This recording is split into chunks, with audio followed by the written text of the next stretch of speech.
Hi friends, स्वागत है आपका मेरे इस चैनल में। आज हम बात करेंगे केवीएस रिक्रूटमेंट के बारे में। तो जैसा कि आपने मेरा पिछला वीडियो देखा होगा तो उसमें मैंने आपको बताया था कि केवीएस में जो टीचिंग स्टाफ है उस पोस्ट की ओपनिंग होने वाली है। तो इसके बारे में अब हम विस्तृत से बात करेंगे। आज हम बात करेंगे पीआरटी के बारे में। ठीक है फ्रेंड्स, तो अगर आप मेरे इस चैनल में नए हैं तो आप मेरे इस चैनल को सब्सक्राइब ज़रूर कीजिएगा और साथ ही बेल आइकन को भी प्रेस कर दीजिएगा ताकि आगे आने वाली सारी वीडियोस की जानकारी आपको मिल सके और आप इसका पूरा फ़ायदा उठा सकें। तो फ्रेंड्स, शुरू करते हैं। जैसा कि मैंने आपको बताया है कि केवीएस एक बहुत बड़ा संस्थान है शिक्षा के क्षेत्र में और इसके ऑल ओवर वर्ल्ड में 1200 से भी ज़्यादा के स्कूल्स हैं और 3 जो स्कूल्स हैं वो आउट ऑफ कंट्री भी हैं। ठीक है फ्रेंड्स, तो आप लोग काफ़ी इन्जॉय करेंगे अगर आप इस संस्थान के साथ जुड़ते हैं, इस ऑर्गेनाइजेशन के साथ जुड़ते हैं तो। हाँ, तो फ्रेंड्स चलिए बात करते हैं। तो आज मैं आपको बताऊंगी पीआरटी जो टीचिंग का है अभी ओपनिंग होने वाली है उसके बारे में, कि उसमें आपको एग्ज़ाम में जैसे क्या क्या आएगा, क्या प्रोसीजर है और क्या क्या सब्जेक्ट होंगे, आपको कैसे कैसे करना है, तो उसके बारे में हम विस्तृत से बात करेंगे। तो फ्रेंड्स, अगर आपकी इसके बारे में कोई भी क्वेरी हो तो प्लीज़ कमेंट करके ज़रूर पूछिएगा मुझसे। तो शुरू करते हैं। जैसे कि पीआरटी मैंने आपको बताया, तो पीआरटी है प्राइमरी टीचर के लिए। ठीक है फ्रेंड्स, तो इसके लिए आपकी क्वालिफ़िकेशन होनी चाहिए सीनियर सेकेंडरी, मिनिमम 50% मार्क्स होने चाहिए आपके सीनियर सेकेंडरी में, और आपको बीएड होना चाहिए उसके साथ। अगर बीएड नहीं है और अगर आपने बीएल ऐड किया हुआ है तो वो भी मान्य है, और साथ ही आपको सीटेट का एग्ज़ाम भी क्लियर होना चाहिए। अगर आपकी ये क्वालिफ़िकेशन है तो आप पीआरटी के लिए अप्लाई कर सकते हैं केवीएस में। ठीक फ्रेंड्स, और जैसे टीचर्स की वैकेंसी तो हर जगह ही निकलती है, तो प्रोसीजर और जैसे ये सब्जेक्ट जो हैं, जो एग्ज़ाम होता है उसके में अप्लाई करने का, तो वो सब जगह मोर ओवर सेम ही होता है। तो अगर आप जैसे डीएसएसबी में भी जाते हैं या एमसीडीज़ के स्कूल में भी जाते हैं, स्टेट गवर्नमेंट के अंडर में भी आप अप्लाई करते हैं, कम्पिटिटिव एग्ज़ाम में भी करते हैं, तो काफ़ी जगह जो सब्जेक्ट्स हैं वो मोर ओवर सेम ही होते हैं। तो अगर आप उनकी भी तैयारी करते हैं तो आपको इसमें भी हेल्प मिल सकती है, अगर आप इसकी तैयारी करते हैं तो आपको उन एग्ज़ाम के लिए भी हेल्प मिल सकती है। ठीक है फ्रेंड्स, तो देखते हैं अब की पीआरटी के लिए क्या क्या एग्ज़ाम्स होते हैं और किस तरीके से होते हैं, क्या क्या सब्जेक्ट होते हैं। ठीक है फ्रेंड्स, तो पीआरटी जैसे है वो 3 उसके पार्ट होते हैं एग्ज़ाम के। तो जो फर्स्ट पार्ट होता है वह आता है आपका 70 नंबर का। ठीक है, तो वो जनरल पार्ट कहते हैं उसे। जनरल पार्ट आता है आपका 70 मार्क्स का। तो इसमें फ्रेंड्स आपके सब्जेक्ट आते हैं हिंदी 10 मार्क्स का, इंग्लिश 10 मार्क्स का। ठीक फ्रेंड्स, तो हिंदी और इंग्लिश जो है वो बहुत ही इजी होती है, इतना कोई मुश्किल नहीं है। जैसे अगर आप और भी किसी कम्पिटिटिव एग्ज़ाम की तैयारी करते हैं तो सेम वैसे ही होता है। उसमें सिंपली इजी सा ग्रामर आता है, उसमें स्पेलिंग एरर्स होती है, वर्ड्स एरर्स जैसे होती है, सेंटेंसेस में एरर्स होती हैं, उनको ठीक करना होता है। व्याकरण कहते हैं, ग्रामर कहते हैं, हिंदी में कहते हैं व्याकरण और इंग्लिश में कहते हैं ग्रामर। ठीक है, तो मोर ओवर दोनों का सेम सा ही एग्ज़ाम वो पेपर आता है। तो उसमें आप सिनोनिम्स होते हैं, एंटोनिम्स होते हैं। तो इस तरीके से हिंदी और इंग्लिश का ये आपके पास पेपर आता है। तो इसमें आप हिंदी में आपके होते हैं 10 मार्क्स का एग्ज़ाम और इंग्लिश का होता है 10 मार्क्स का एग्ज़ाम। ठीक, तो उसके बाद आता है आपका जीके और करंट अफेयर्स। ठीक, अब ये भी होता है 10 मार्क्स का ही। इसमें आपको अगर आपको प्रिपरेशन करनी है जैसे, तो आप इसमें न्यूज़पेपर में जाइए, एनसीईआरटी की बुक्स में जाइए। ठीक है, तो आप अच्छे से इसको तैयार कर सकते हैं। डेली आप न्यूज़पेपर पढ़िए और कुछ आपको करने की ज़रूरत नहीं है। अगर आप अभी से स्टार्ट करते हैं तो आपको अच्छा खासा एक पता चल जाएगा कि आजकल देश में क्या चल रहा है, कैसा है, करंट अफेयर्स जो है सब पूरा तरीके से।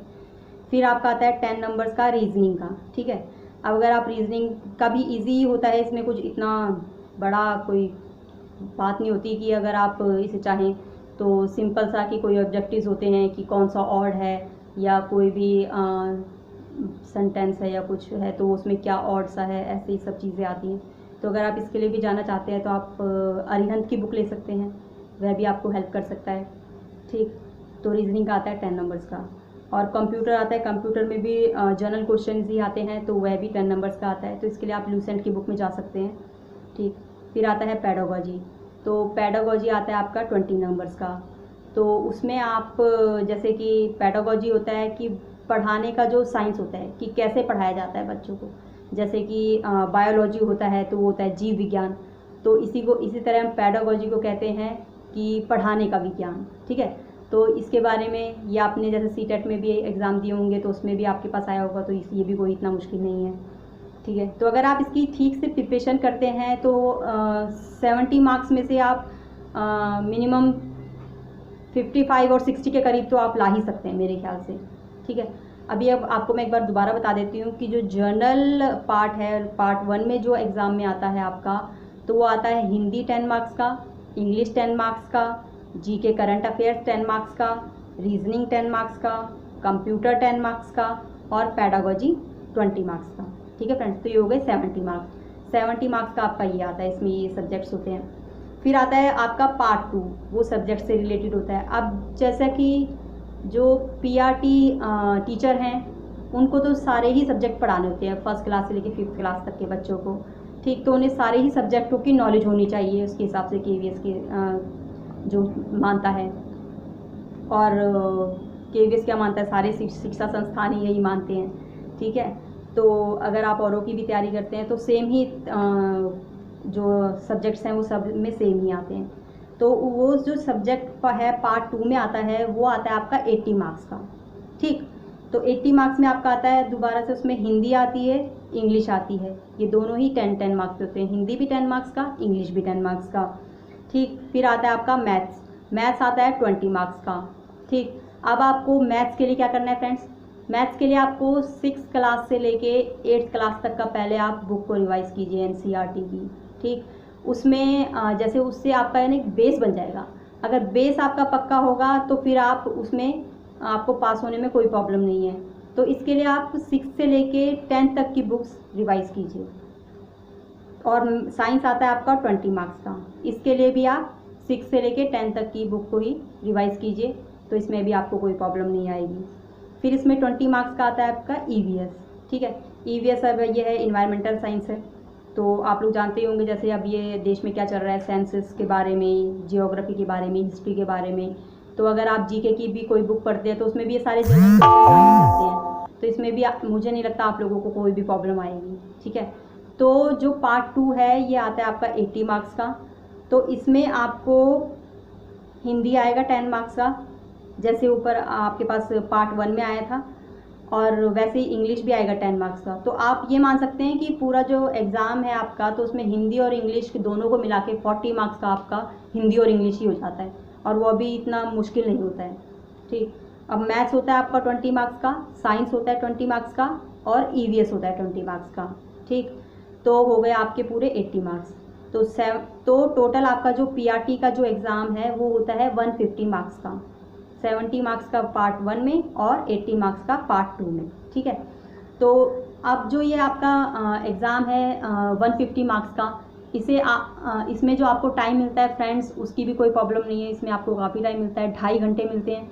तो 2.5 घंटों को अगर आप मिनटों में कन्वर्ट करें तो ये आपके पास हो जाते हैं 150 मिनट। ठीक, तो इसके हिसाब से 150 आपके पास क्वेश्चंस हैं और 150 ही आपके पास मिनट हैं, तो एक question is equal to 1 minute. तो 1 मिनट में सिर्फ वो आपको टिक करने होते हैं क्वेश्चंस के आंसर, तो आप वो कर सकते हैं, और इसमें इतना ज़्यादा कोई करने की ज़रूरत भी नहीं है कि टेंशन लेने की कि कैसे होगा क्या होगा, तो टिक करना है, और 1 मिनट में एक टिक मुझे नहीं लगता कि कोई ज़्यादा बड़ा है। तो आप अच्छे से इसे आप तैयार कीजिए, आप अपनी रिवीज़न पूरी रखिए, और इसमें कोई नेगेटिव मार्किंग भी नहीं है। ठीक है, तो इसमें आप अच्छे से अपना स्कोर कर सकते हैं मार्क्स को, और अच्छा अपना स्कोर बना सकते हैं। तो जैसा कि ये जो एग्ज़ाम है फ्रेंड्स, तो इसमें जैसे केवीएस का जो प्रोसीजर है, इसमें इन्होंने 85% जो है वो एग्ज़ाम का वेटेज रखा है। ठीक, और 15% इंटरव्यू भी होता है इसमें आफ्टर एग्ज़ाम। अगर आप एग्ज़ाम में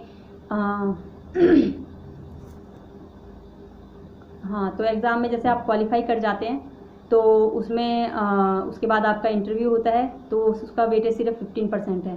तो जैसे अगर आपका एग्ज़ाम में आप अच्छे मार्क्स ले आते हैं तो उसमें जैसे अभी लास्ट टाइम जो था उसका कट ऑफ था तो वो 95% पे था। तो अगर आप उसमें कम से कम आपके 115 के करीब भी मार्क्स आ जाते हैं, 120 आ जाते हैं, तो आपके पास होने के काफ़ी चांसेस बढ़ जाते हैं। ठीक है फ्रेंड्स, तो आप इस तरीके से अपनी तैयारी रखिए, और कुछ भी अगर आपको कन्फ्यूज़न है या कोई भी आपकी क्वेरी है तो मुझे कमेंट करके पूछिए।